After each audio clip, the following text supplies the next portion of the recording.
Welcome into the Rockies Insider. I am your Rockies Insider, Patrick Lyons, on a post-game pod where the Colorado Rockies pull off an improbable comeback to win 9-8 against Atlanta, take a series from them in improbable fashion, partially because Atlanta has had the Rockies number both in Atlanta, both in Colorado, had a 9-game win streak coming into Coors Field against the Rockies. They had their own losing streak that they were dealing with, but in typical fashion, you never know what to expect with these Colorado Rockies, particularly at home and in Denver, where they can do these kind of things. We'll get to the starting rotation and some of the complications going on right now with that rotation. Still don't know who's going to start on Monday. Some other major topics to break down. But let me know how you feel in the chat over on YouTube. Thanks for everybody joining me live in this post-game show. A 7-run eighth inning. Rockies down 8-2. Didn't have an extra base hit all game long. And then who gets the rally started? If you had to think about it and you had to put your money on what player was going to spark a big rally against a wild card contending club, a team that everyone had picked to win the NL East, even after the loss of Spencer Strider, even after Ronald Acuna Jr. goes down with an unfortunate injury, you say, well, the Phillies are going to win the NL East. But the Atlanta Braves are very clearly still going to make the playoffs. Right now, they're on the outside looking in. But a team that talented, who's going to spark that rally? Who's the first one that comes to your mind? Sure, Ryan McMahon's their all-star, and he does that from time to time. Yes, Brenton Doyle is a guy you want up in a big spot. Michael Tolia, some big home runs. Brendan Rodgers rakes in Denver. But if we're talking about sparking a rally, a high leverage situation, Rockies trailing all season long, it seems like it's been Jake Cave. And that's precisely what happened there. 2-run home run in the eighth. It's 8-4. Okay, this rally is more than likely going to fall short against a strong Atlanta bullpen. Joe Jimenez, fantastic setup man, had an ERA in the low twos coming into this game. Now he's closer to 3 after giving up even more runs, 6 consecutive base hits for the Rockies. They get it done. They win 9-8, as improbable as it seemed going into this 8th inning, where the bullpen just did not get the job done for Colorado. Kyle Freeland exits early that was the 4th inning that he ends up coming out with the blister issue. I saw a little bit of blood on his pants. Got to hope that he's okay. They were managing the situation. It was good enough for a while for him to go out and make this start today, but gave up 2 home runs. Ended up walking the only left-handed hitter in the lineup, Matt Olson, there in the 4th, before the home run right after to Travis d'Arnaud. And both of those home runs that he gave up today were, of course, off-speed pitches, where that's where his grip comes in on that left middle finger. You got to apply that pressure, and didn't really get all of that clearly. And you got to hope that he's going to be able to rebound. Now, when he had this blister in 2021 of April, that was one of the more serious ones he's had. Did not need to go on the IL, just took a couple extra days of rest. Did come right after the All-Star break. He was fine. Actually was very good after that blister incident. But the first one, which was a blood blister in 2019, derailed his season. 4th in the NL Cy Young Award voting. He ends up going on the IL, ends up getting sent down to AAA. And even when he comes back, 2019 was certainly a season he wanted to forget, very much so, because of that blood blister. So not really sure what's going to happen with the rotation, because they are scrapping right now. Earlier in the weekend, Ryan Feltner went on the IL, as we kind of expected when he exited the game early on Wednesday night.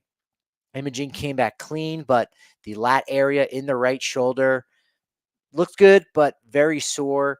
He's on the IL right now. He's not going to be making the start on Monday. Cal Quantrill is not on the IL, but he's had some forearm soreness since his last start in San Diego. And he was actually supposed to go on Saturday. They pushed him back what seemed like it was going to be 2 days. So he would start on Monday in Arizona. Now that is entirely up in the air. Looks like he's not going to start on Monday.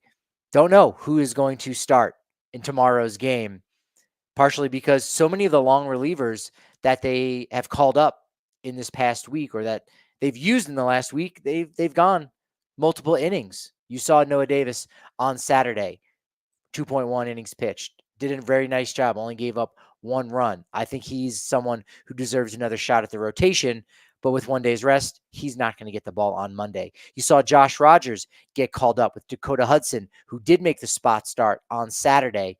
We'll get to Saturday and Friday's game in just a moment, but Hudson on the IL, so Josh Rogers takes his spot on the 26-man roster, and he's needed for a couple innings today after Freeland goes down and exits early. So he's out of the mix. We saw Anthony Molina on Saturday. Peter Lambert also utilized in the win 9-8 on Sunday. So nobody left. The only other guy on the 40-man roster you could possibly get multiple innings out of, and it lines up really well. His last start was August 7th, so he would have his normal 4 days rest. That being right-handed starting pitcher Bradley Blaylock. He's made 2 starts for the AA Hartford Yard Goats, and he's a player that they acquired for Nick Mears at the trade deadline. Wasn't great, hasn't been great necessarily for the Yard Goats, but he's been a little bit better than his 6.17 ERA in the Eastern League that we've seen so far, partially because 12 strikeouts against 2 walks and 11 2/3 innings pitched. So we don't know about Monday's starter. We'll kind of worry about that tomorrow, and we'll get news about that some point before the 7:40 p.m. first pitch. But more on Sunday's game, this big win, this huge comeback, their biggest of the season. You saw Justin Lawrence give up 4 runs in the 7th inning. That's when the game really started to get away from the Rockies and seemed as if it wasn't going to happen for them today. They were going to lose another series. I began to think this might have been their only shot or their last shot at winning a series at home for the rest of the season, because they've got a relatively tough slate coming up for their final homestands. I think about 23 more games at home at Coors Field. And the Rockies, any team can win 2 out of 3 against another team. But when you've got teams that are getting down to the wire, making these deep runs, it becomes harder and harder to play spoiler. So you might not feel great about winning a series. Doesn't mean they're not going to, but you've got San Diego coming up. They are red hot, finally lost today, but they're coming into town next weekend for the big Todd Helton Day on August 17th, drone show on the 16th. You got 4 games against the Marlins. So to win that series, you've got to take 3 out of 4. Marlins are in the same boat as you. That might be a 2-2 split. Immediately thereafter, you've got the Orioles, 10-game road trip, and you've got a pair of 2 series homestands against the Cubs and Diamondbacks. Cubs, maybe, but are you confident that definitively they're going to win that series? They wrap up with the Cardinals and Dodgers for the final week of the season. But hey, lo and behold, they do get a series win against Atlanta. Brendan Rodgers stays hot at home. Dude has hit safely in 38 of 39 games at Coors Field this season. Entered Sunday's game with 5 of his first 8 games in August being multi-hit efforts. A 1.167 OPS for Brendan Rodgers coming in today. And yeah, 2 more hits for him, 2 RBI. Critical point, had the go-ahead RBI, right? He had the double there, the last big hit in the 8th inning. So Brendan Rodgers really coming into big form right now for the Rockies and playing the ball that you really expected out of him when he was the 3rd overall pick in 2015. Still has 1 more year left on his deal. You got Ade Amador at second base, pushing up, doing big things. Got a 13-game hit streak in AA. We'll get to our minor league minute in just a moment. But nevertheless, You like it when Brendan Rodgers is hitting well and playing a stride. You like it when Ezekiel Tovar is contributing to a rally. He's been a little hit, a little miss. 6 RBI during this homestand.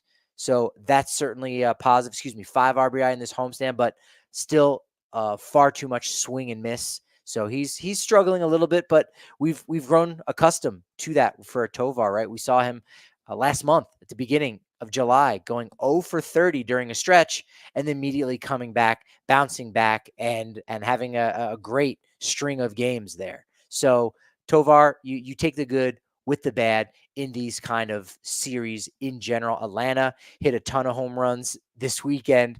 Their most this season in any 3-game period. You saw Jorge Soler homer in all 3 games.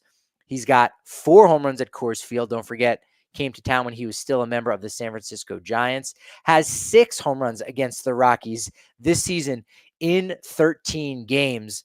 And unfortunately, you are going to have to face him again because during the 10-game road trip coming up at the beginning of September, 3 games at SunTrust Park. So you're not done with Jorge Soler just yet. I did have to look it up to say, hey, wait a minute. He's got a lot of home runs at Coors Field, but don't forget there were times in which there were teams playing 9+ games at Coors Field in the NL West that had a lot more opportunities. You had Jeff Kent hit 7 home runs in one season, that being the most, 2002 at Coors Field. Most against the Rockies in any one season.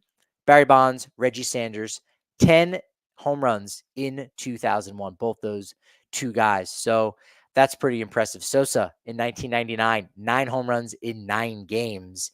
More recently, over the last 15 years, you had Brandon Crawford and Brandon Belt hitting 7 home runs in 2021. So that's a more modern day record, if you will, where teams are only playing 2 series at home, 2 series away with teams in their division. Saturday was a wild one, 11-8 loss at the hands of Atlanta.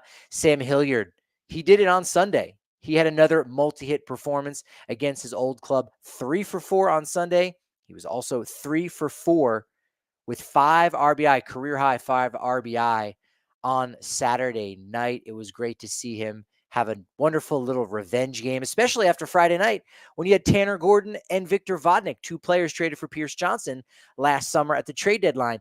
They had their own revenge game. But nice job by Sam Hilliard with the big 3-run home run, the pop-up double that ended up dropping in. It's going to happen when you have a designated hitter as your right fielder in Jorge Soler. He got 2 RBI on that play. You take that one. Doubled in his 3rd at bat as well. In Saturday's game, Dakota Hudson, as I mentioned, struggled once again. Did not take the loss in that game. He would have fallen to 0-7 at Coors Field, would have had his 13th loss. I believe he's still tied for the most losses in the National League with 12 this season, tied with Patrick Corbin. But Dakota Hudson got 2 double plays early on in the 1st and 2nd inning. Then the wheels fell off after a run scored. He walked 3 in a row to keep the bases loaded. Matt Olson, grand slam off the facade in the 3rd deck.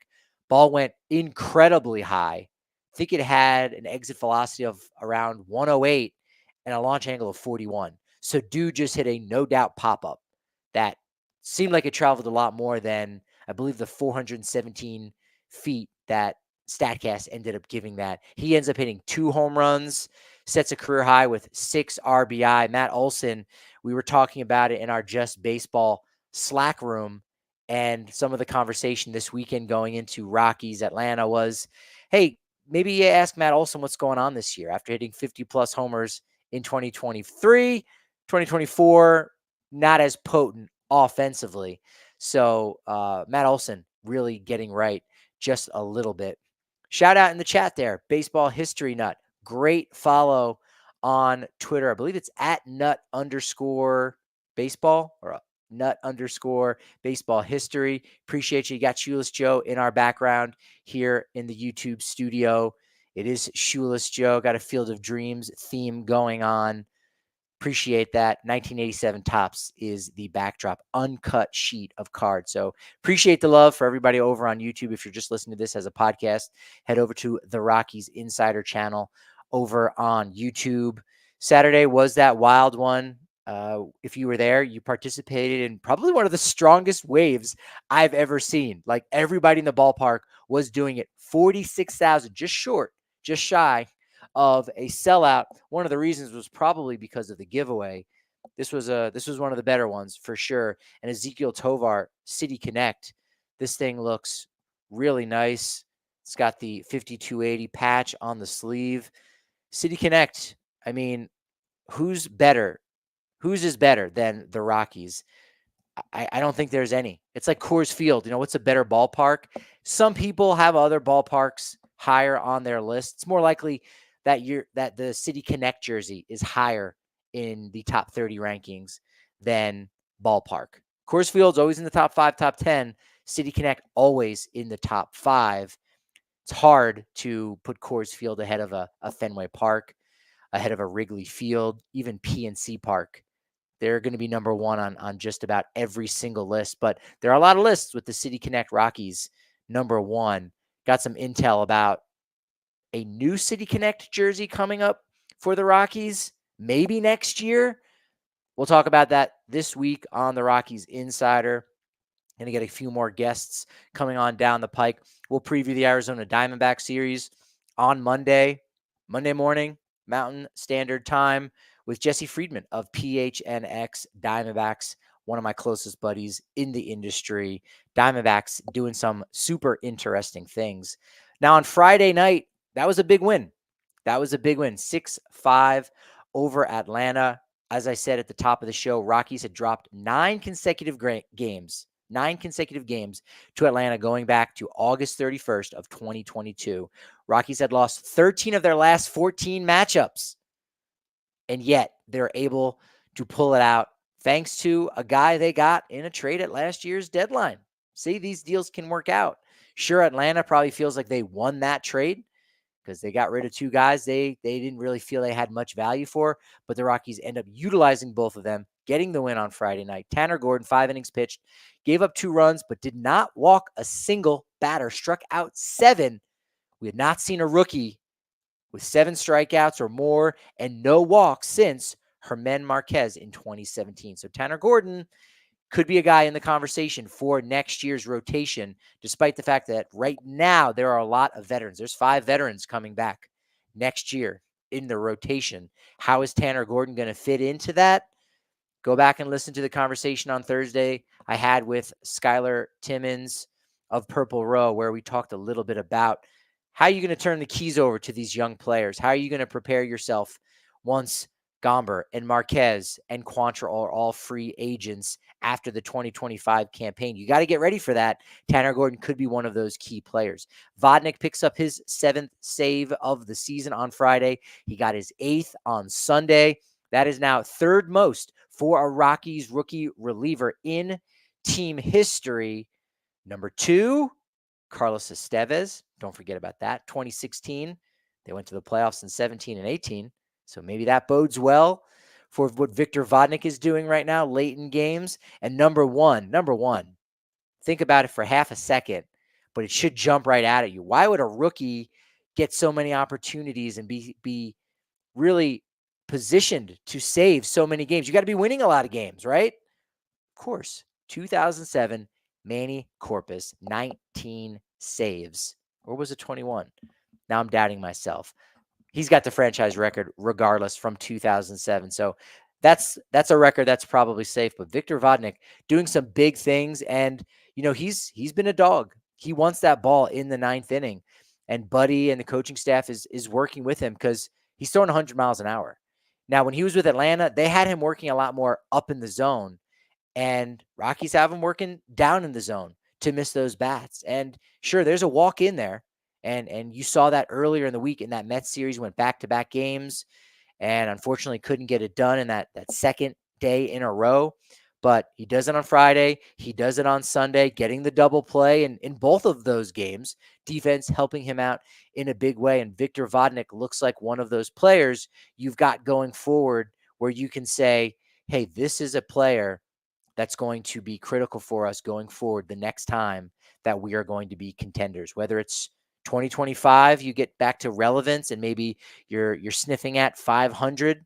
You're getting in the low to mid 70 wins, which would be an improvement right now for a team that's still on par or on pace for 103 losses. That's where I had them at starting the year, was to have an identical record as last year.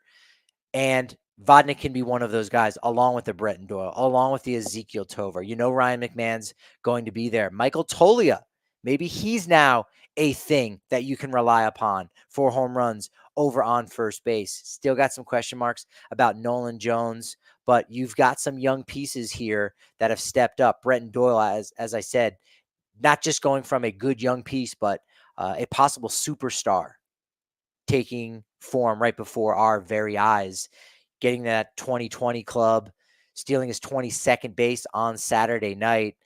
One of only 6 players with back-to-back 22 stolen base seasons, or multiple 22 stolen base seasons. So Bretton Doyle, a big part of what could be a Rockies resurgence here in the next couple of years.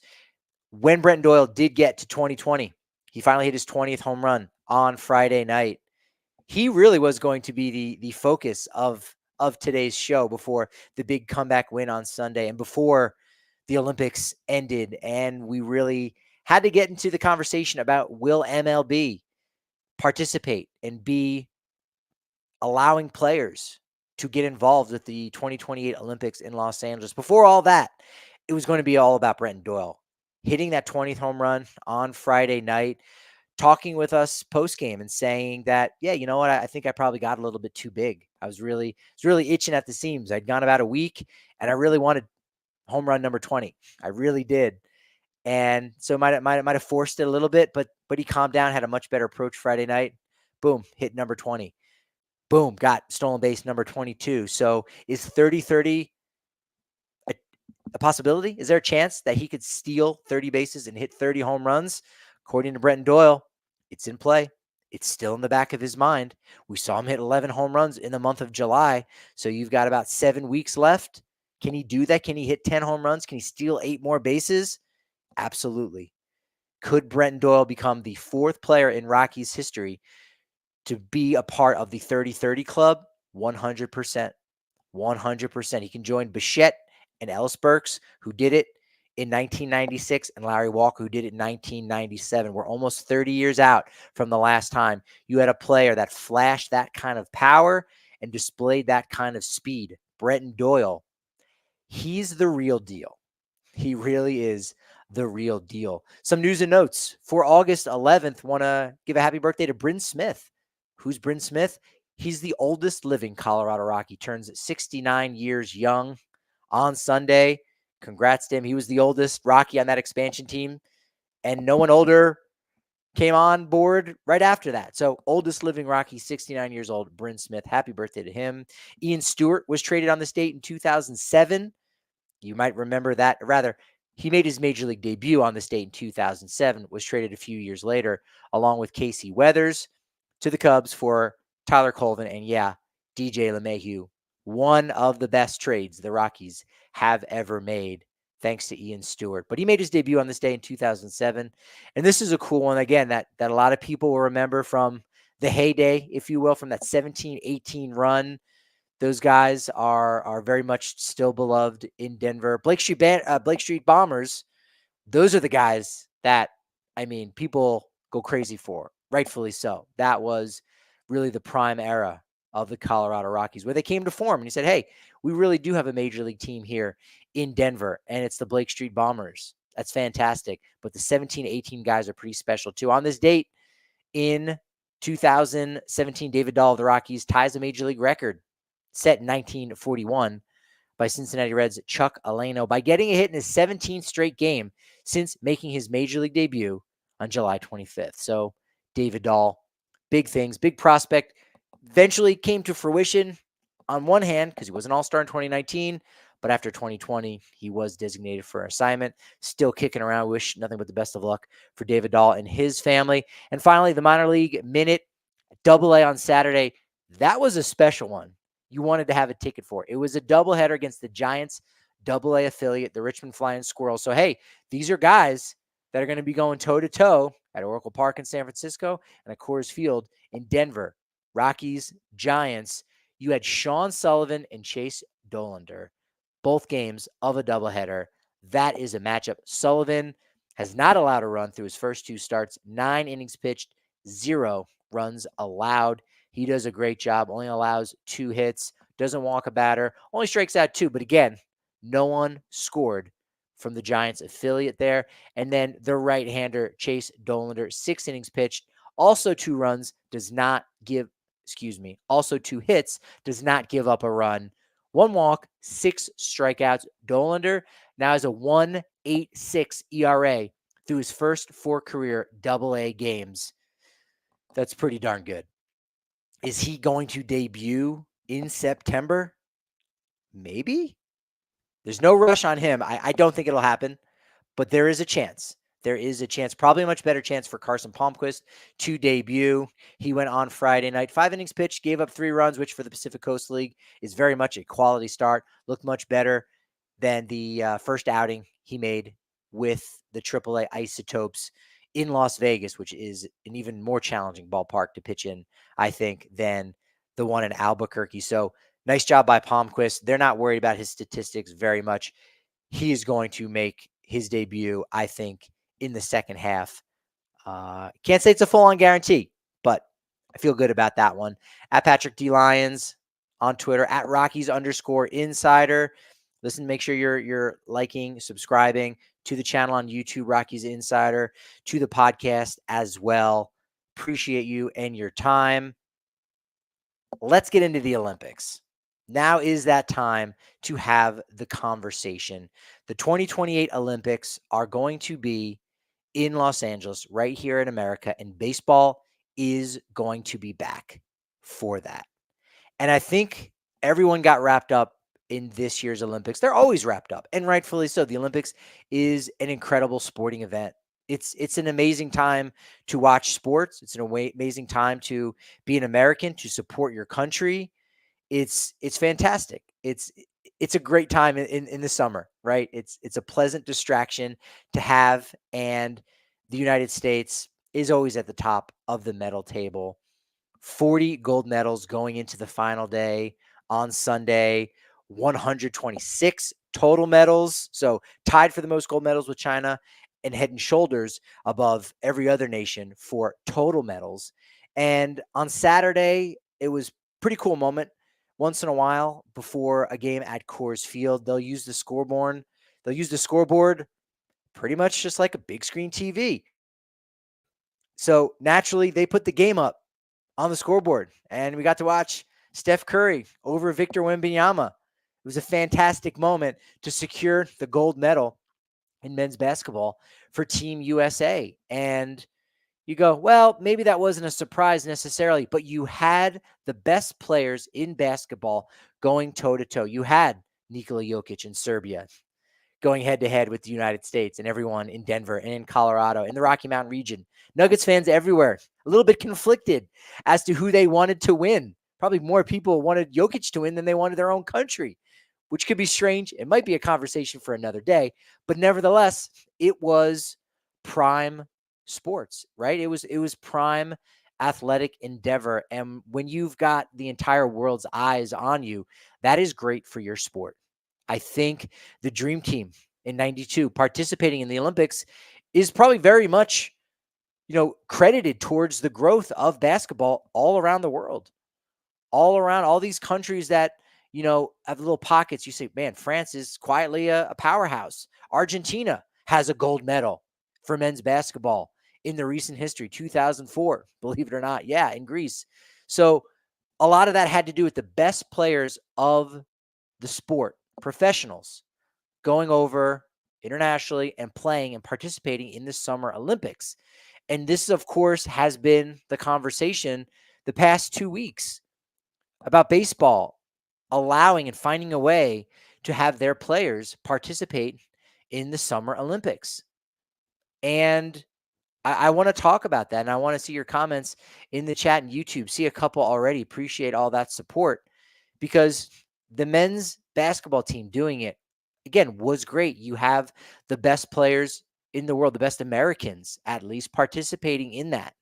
And you're doing it in France. Like that takes it to a whole other level. 5th consecutive gold medal for men's basketball to get that done. And you say it's kind of a foregone conclusion for the men to do that. And I say hold your horses because look, they got the bronze medal in 2004 in Athens when Argentina did win the gold medal. It's not a foregone conclusion. You've seen how close these games were with Serbia, how close it came down to the line. It wasn't a blowout against France. Again, these games are all close. You've got LeBron, the all-time leading scorer in NBA history, winning another gold medal, his 3rd, and being the MVP of the 2024 Olympics. Can you say that about a baseball player? You can't.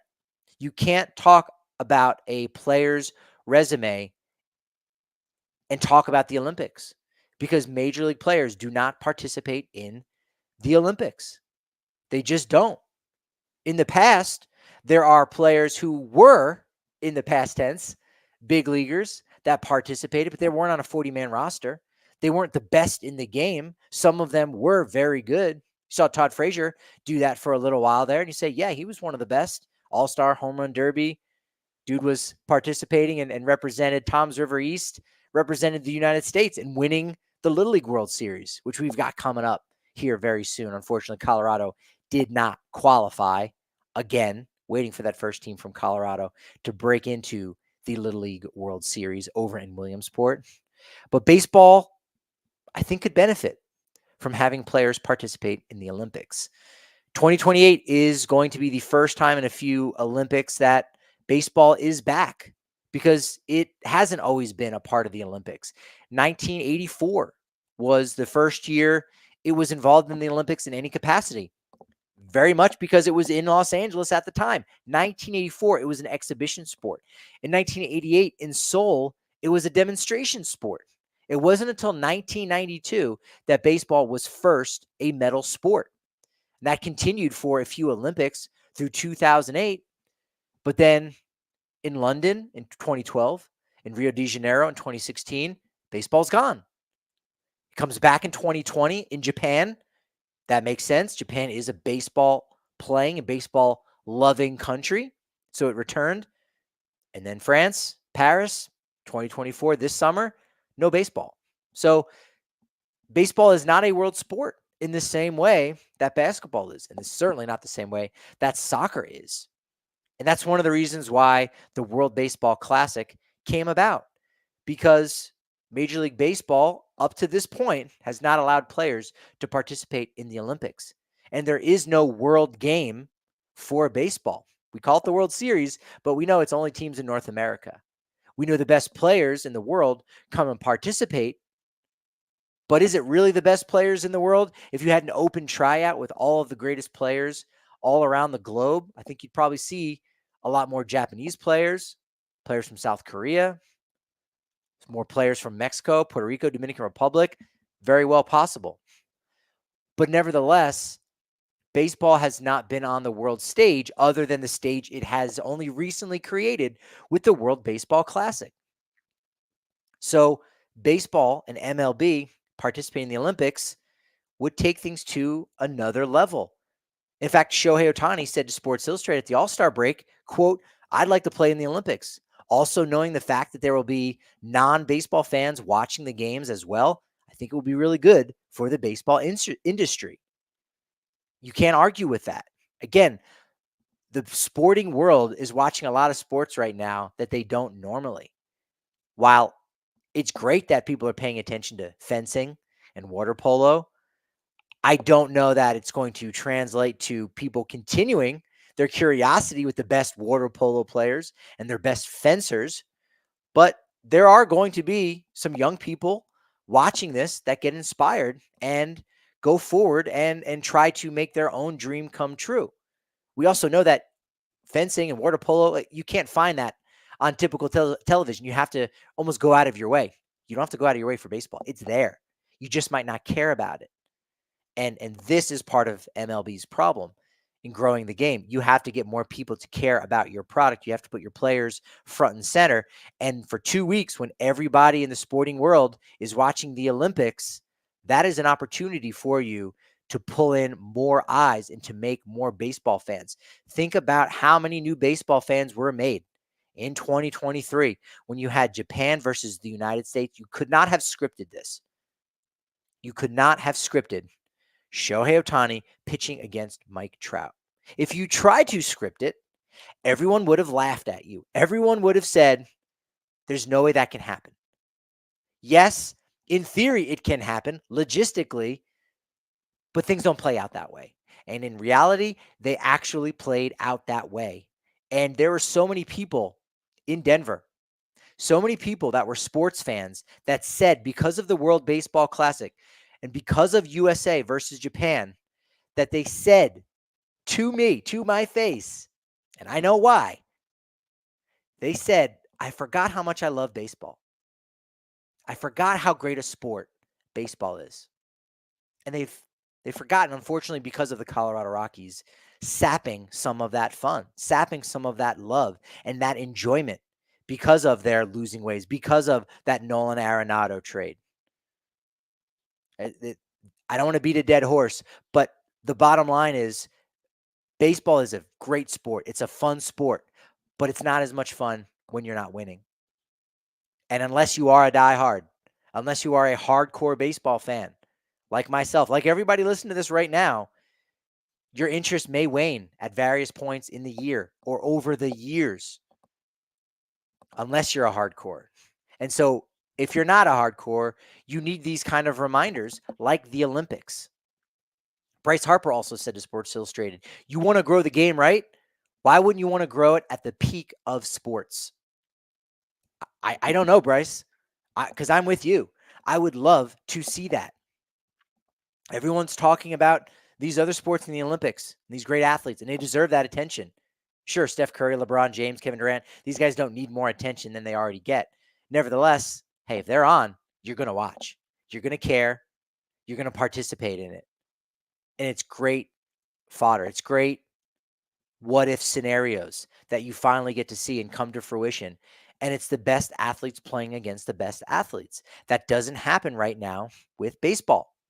In the past, it's been basically a team made up of college players or minor league guys, the under 23 team, and you're allowed a couple players that are 23 or are older. We've seen it in soccer where, hey, basically you got 3 wild cards, so you can bring in a couple of veterans that can play and participate. And in baseball, in theory, that's great, right? But would the Colorado Rockies say, hey, you know what, Ryan McMahon, you can be one of those veterans for Team America and go play third base for them because they don't have a third baseman, or look, they need a great defender. They need a guy that can hit some clutch home runs. They need a left-handed bat. Rockies would say no. All 29 teams would say no.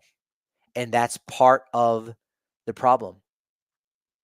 Now, there's an opportunity here because the chairperson of the Los Angeles 2028 Olympic Committee is Casey Wasserman, a.k.a. the CEO of Wasserman Sports, a very large agency that has amongst the players that they are agents for, such as Adley Rutschman, Chris Sale, Tyler Glasnow, Zach Wheeler. Casey Wasserman is the chairperson for the LA 2028 committee, and he's pushing to get MLB to participate in the 2028 Olympics in LA. In fact, he made a presentation in February to MLB owners about this. It's good for the game. A lot of people see that, but it doesn't mean it's a perfect scenario, a perfect situation. It's one of the reasons why soccer is sort of a perfect sport for the Summer Olympics, because sure, in the United States and MLS, the season is season's very long, basically February to November. It's a year, right? Doesn't cross over from one year to the next. We're not talking about the 2023, 2024 champions. It's just 2024. So it's harder for MLS to get involved, but the rest of the world, they start early fall, late summer, and then they wrap up in the middle of spring. So you've got the EPL starting up right about now, August, and it's going to run until May. So summers are off. Perfect time to have the best soccer players in the world participate in the Summer Olympics. Same thing for the NBA. They get started a couple months before the end of the year, and they're running through June. What are you going to do in the summer? I'm going to go to another part of the country, another part of the world, excuse me, and participate in the Summer Olympics. In baseball, they're playing games. That is a part of the issue, is that there is not a seamless time to play and participate in the Olympics. World Baseball Classic, they found a way at the beginning of the season because it doesn't interrupt the season. It doesn't interrupt the year.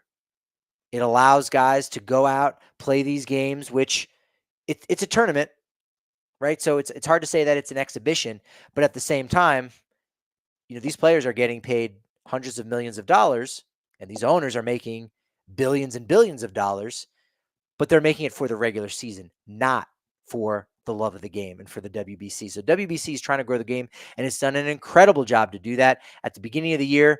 But again, are you getting pitchers at their best? No, they can only go 2-3 innings at a time because they're only building up. They're only ramping up. It's their spring training. What kind of tournament would it be if it were in the middle of a year? How can you have that? Because you only have 4 days for the All-Star break. That's part of the math. That's part of the equation that needs to be figured out. Because you can't participate in the Olympics where a week-long tournament or 2-week-long tournament, you can't do that in 4 days. So how can you do that? How can you have players participating in the Olympics if you're only giving them 4 days? You'd have to change the schedule. How do you change the schedule? You have to change the collective bargaining agreement. You have to dig into the CBA.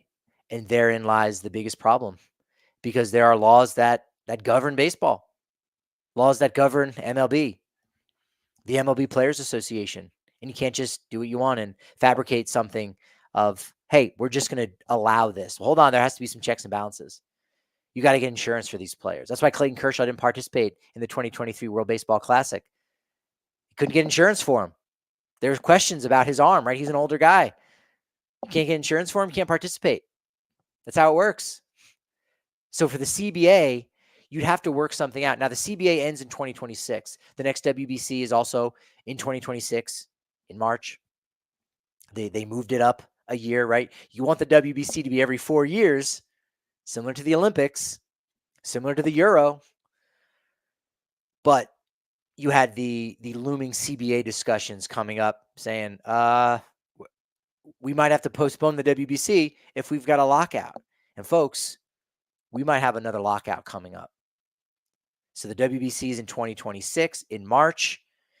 Then after the 2026 season, assuming that gets played and there's no strike before that, like we saw in 94. But you got to renegotiate the CBA and figure out, okay, how do we take off for a week or 2 weeks? It's possible. It's very possible. Start the season a little bit early. You end the season a little bit late. Whether or not you have an all-star game is neither here nor there. But players, a lot of them get bonuses when they make the all-star team. A lot of them are depending on that money. Now, all of a sudden, they just don't get those bonuses. Now, all of a sudden, their first half doesn't have the same value. Their baseball reference page is now shy of one extra all-star appearance, when that could be the difference in maybe making the Hall of Fame, maybe staying on a ballot and being a part of that conversation to get into Cooperstown. I think you could still select an all-star team, but maybe not play a game, because you're going to go ahead and allow players to participate in the Olympics. But all those players that don't participate, which is a majority of players, what are they doing for 2 weeks? How are they staying fresh? How are they playing? So how are they staying sharp? That's a challenge. It can be overcome, no doubt, but it's a challenge. And because things got a little bit nasty, maybe more inside the room than outside the room. We don't know how nasty things got between the Players Association and the owners, but they got heated. That's why we had opening day pushed back. That's why we had spring training start about a month late, because they couldn't agree. You get this? Well, then what about us? What do we get? Well, we're not gonna negotiate that. This is going to stay the same. There are still a lot more of those topics that they've got to figure out. There's still more things to negotiate that are way more important to both owners and the players than whether or not they're going to work something out to participate in the Olympics. It's not impossible, but it does seem unlikely. It does seem unlikely. And I hope I'm wrong. There are a lot of things that when I'm reading the tea leaves or when I talk to people and they say, when I talk to people that are inside the game and know, and they say probably less than a 5% chance that MLB finds a way to get players participating in the 2028 Summer Olympics in Los Angeles. When I hear that, it's disappointing, but there's a reason they're saying that there's a less than 5% chance. So I hope I'm wrong. I do hope I'm wrong because I think this would be great for the game. If you had the WBC in March of 2026 and then somewhat soon after, I know it's still 2 years, maybe it's not soon enough, but you had those guys participate in 2028. Maybe baseball continues to be a part of the Olympics every 4 years. Then maybe you're able to have a really nice, even numbered type situation between WBC and the Olympics. For soccer, it's great. It's perfect where you've got the World Cup every 4 years, and then every 2 years in between there, you've got the Olympics or you've got the Euro. And it's great. It's perfect. You've got a major tournament every 2 years. And so that would be great to get the ball rolling on that, to allow players to participate in the 2028 Olympics. I know that's the final year that Rob Manfred is the commissioner. Maybe that can be part of his legacy amongst many other things that I know fans aren't too happy about. But nevertheless, if you could have players participating in the Olympics, man, that would be incredible. That would be great. And then to win it, which again, I think a lot of people might be shocked to know, United States, Team USA has only won one World Baseball Classic. That's not a foregone conclusion in the same way it is for men's basketball or women's basketball or women's soccer. It's not the same foregone conclusion. So this could be a big thing. This could be a big, big deal if MLB players were allowed to participate in the Olympics. I really, really hope that it happens. On this date, August 12th, 2024, Ryan McMahon made his debut in 2017. Whit Bernard made his debut in 2022. Few better stories in baseball the last few years than Whit Bernard making his major league debut at age 31, calling his mom, saying, hey, we did it together, not giving up, fighting, battling in the same way his father did, battling through illness, and saying, I'm going to continue on my journey. If I got to play ball in the Dominican Republic in the winter, I will. If I got to go to Venezuela, I will. If I got to go to Australia in the winter to ply my trade, to get better, to keep playing this game that I love in order to one day get to the show, I will. And Whit Bernard finally got it done. And he got it done with the Colorado Rockies in 2022. You had Charlie Blackmon with a 3-homer game. I think that was 2016 that he had hit 3 home runs on August 12th. And how about this one in 2004? Phillies beat Rockies 15-4 as left-handed pitcher Randy Wolf. His brother is the umpire, Jim Wolf. He homers twice in a game. Damn. Pitchers can rake, but they shouldn't anymore. The DH in the NL, it's a good thing. And Joe Koshansky, some people might remember him, one of those big prospects that Rockies fans were touting there for a while. He finally debuted with the Rockies, but August 12th in 2008, dude hit for the cycle for the Colorado Springs Sky Sox. That's pretty cool. Love going back and finding out Sky Sox history. Those of you that are familiar with me know my love for the Sky Sox. They were the first minor league team that was mine. That was, hey, this is my minor league team. This is my favorite team. There were many after, but the Sky Sox were number one. They will always be the number one. And coincidentally, it really is a coincidence, I'm wearing a Rocky Mountain Vibes shirt, and they are the Colorado Springs Sky Sox. They rebranded as the Rocky Mountain Vibes. And on Saturdays, I know for their games down at Security Field in Colorado Springs, they bring back the old school Sky Sox jerseys, the green and white and black that are incredible, right? The Todd Helton era, Matt Holliday, The red, white, and blue is okay. It's fine. But that swinging sock that was black and white with the green backdrop. That's the one that when you talk about the Sky Sox, that's just so nice. So nice.